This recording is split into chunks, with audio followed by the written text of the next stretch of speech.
Okay, hi guys. Sorry. So I just made the video, and turns out I never hit the record button. So I guess I've just been talking to myself while doing math for the last bit. So I'm also gonna periodically like stop talking and stand up and check to see that it's still recording, just so I don't have to do this a third time. But I think for now, I'm trying. Let's just go over the quickest way to think about and approach this problem. Um, Either later tonight we will definitely go over the problems in class tomorrow, but maybe later tonight I'll include a video that then covers some of the wrong paths that we may have taken while trying the problem for the first time. Okay, let's just get started. So the cost of operating a bus between Moose Jaw and Saskatoon is 100 plus 5x, where x is the number of passengers. A ticket costs $20, there will be 10 passengers, and a ticket costs $15, there will be ticket costs $20, 10 passengers, $15, 20 passengers. Assuming the demand function is linear, what is the maximum profit? So, things that we know. Total cost is 100 plus 5x. We're going to use x to be quantity. And then we have this bit of information. So let's deal with that separately. We know that, let's see, number of passengers versus ticket price. Okay, so we know 10, 20, sorry, it looks like 120, 10, 20, and 20, 15. So I know they gave it to us as 2010 and 1520. Here's why I swapped them. Total cost, this is giving you cost as a function of number of people, right? So if you end up graphing it as 100 plus 5x, let's say it looks like that. But this is quantity and this is cost, or dollars, right? So for because we know we're eventually going to compare cost and revenue, it only makes sense for us to now write this in the same, oh, that's a terrible axis, the same quantity cost, right? So now we have 10, 20, and 20, 15, boom, boom, boom, boom, right? Obviously we can do rise over run, 20 minus, or 15 minus 20, we drop 5, while going up 10, slope is negative 1/2, y equals negative 1/2 x plus b. Plug in either point, right? So 20 equals negative 1/2 times 10 plus b. b equals 25, which means I have y equals negative 1/2 x plus b. Sorry, 25. I didn't swear, I don't have to redo the video. So now this is our demand function that is linear. Now, what I want to emphasize is that this is the demand function because when we set the ticket price as 20, 10 people are willing to buy it. When we set it as 15, 20 people are willing to buy it. So a demand function, in essence, is just the compilation of the market's willing to pay, right? So willingness to pay is the same thing as the demand function, whereas like willingness to produce or willingness to supply, demand and supply, is the same as the cost function. We can get more into that later. But here what we have right now is the price of a ticket. So actually, I'm gonna switch that to price is equal to 1/2 x, negative 1/2 x, where x is the number of people, plus 25. Okay, so now I think we have all the information we need to move forward. And by forward, I mean finding maximum profit, right? Because that is our end goal. So here's what we know about profit. Profit, still pi, is equal to total revenue minus total cost. Sorry, let's check the video. Still going, lovely. Total revenue minus total cost. So that still makes sense to us. Total revenue is all the money you bring in, and when you subtract everything, what it cost you to make all of the stuff that you sold, that difference is now profit. So profit can be positive or negative, right? So when we think about maximizing profit, especially when we think about profit still being a function of quantity, right? Total revenue is a function of quantity and total cost is a function of quantity. So profit itself is a function of quantity. Therefore, the maximum point in that function, or same thing for a minimum point, it must be true that the derivative at that point is 0, right?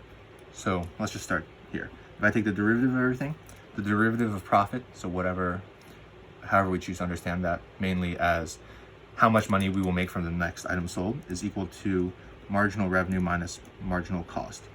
All right, so that makes sense in that marginal revenue is how much we make for the next thing we sell, and marginal cost is how much it costs us to make that thing that we are selling. So the difference in price must therefore be, at that quantity, must therefore also be the change in profit at that quantity, right? And now linking back to the fact that at a maximum, pi prime or any function's derivative has to be 0. Right, so this is not always true. Or first, that I'm going to move over. Marginal cost equals marginal revenue. It is important to note that this is not always true. Right, this is only true at a profit maximizing or profit minimizing point. That's why we're able to set this equal to 0. We are not able to set it equal to 0 otherwise if we care about a different point. But most of the time, we're going to care about optimizing profit, right, as opposed to optimizing revenue or minimizing cost. Those are both things that are related, but don't get to the heart of the issue, just like the way that we would when we maximize profit. So now this is something we can feel confident is true, right? Because it comes from this statement of profit that we know to be true, taking the derivative of each part, which we know we're allowed to do, figuring out that this is true at a maximum, and therefore this is also true at a maximum. The other thing is this is also true at a minimum, right? A local min also has a derivative of 0. So at the end, we're going to have to go back through and check either algebraically or graphically that this is indeed maximizing our profit. So marginal cost equals marginal revenue. Where do we go? Total cost is 100 plus 5x. Marginal cost now must just be 5. You can think of that as 100 plus 5x is just the line 5x shifted up, but the slope is still 5 at every point.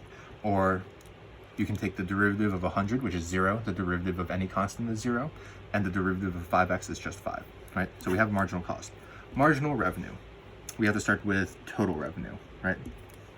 And total revenue we know is equal to price times quantity, right? So how does that help us? Here, our demand function is now price as a function of quantity, right? When we plug in a quantity X, it tells us the price of the ticket. So we can substitute that in, and I'm going to change Q to X because we've been using X, right? So that's equal to now negative 1/2 X plus 25 times X. So total revenue is now equal to negative 1/2 X squared plus 25X,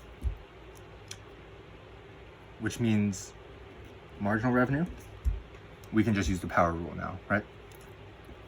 Bring down to 2, negative 1, that goes down to 1, so negative X plus 25 is the derivative of total revenue, right? So we have an expression for price, we multiply it by quantity to get the revenue. This is now the total revenue, and the derivative of that, by definition, is marginal revenue, right? So algebraically, we just have 5 is equal to negative X plus 25, and we have X equals 20. Okay, so even though all of this stuff may not be intuitive, we should agree that 20 is the quantity at which we maximize profit based on these calculus steps that we took, right? So how do we find profit, right? Because we've only been working with marginal and marginal to find this number, so profit might not be evident. But profit is just, like we said, total revenue minus total cost, right? And our total revenue is just this, negative 1/2 X squared plus 25X. And we're subtracting total cost, right? So so this is total revenue and minus total cost, which is 100 plus 5X. Combine them, right? So pi profit is now equal to negative 1/2 X squared plus 20X minus 100. So now let's calculate how much we make at 20 bucks, or sorry, at 20 passengers. So pi of 20, we're comfortable calling pi profit a function. When I plug in 20 for X, Q, whatever quantity, I get negative 1/2 times 20 squared plus 20 times 20 minus 100. So I get, negative 200 plus 400 minus 100, that's ugly, equals 100. So that is our profit when we produce 20. So now, we also don't know if there's a local min or a local max. Oh, okay. I'm sorry if I'm repeating myself. I don't know if I said this in the previous video already or earlier in this video, but our solution to marginal revenue equals marginal cost, there's only one solution, right? Linear one solution. That should indicate to us that we're maximizing profit, as opposed to a case where there might be a quadratic and there would be two different values of x, in which case it might be likely that that is a minimum as opposed to a maximum. But anyway, we should still check algebraically.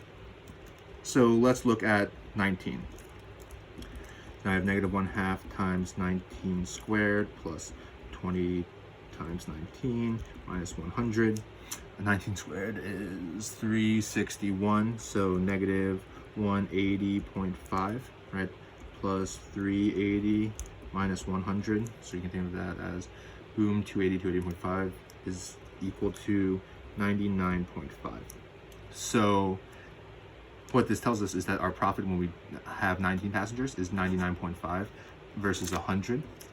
And that should make us at least feel better about the fact that this is indeed the maximum.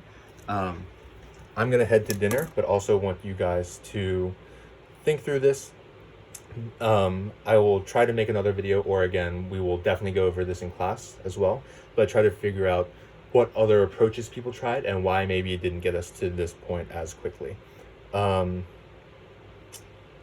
Yeah, please feel free to reach out to me if you have any questions, and I'll see you guys tomorrow.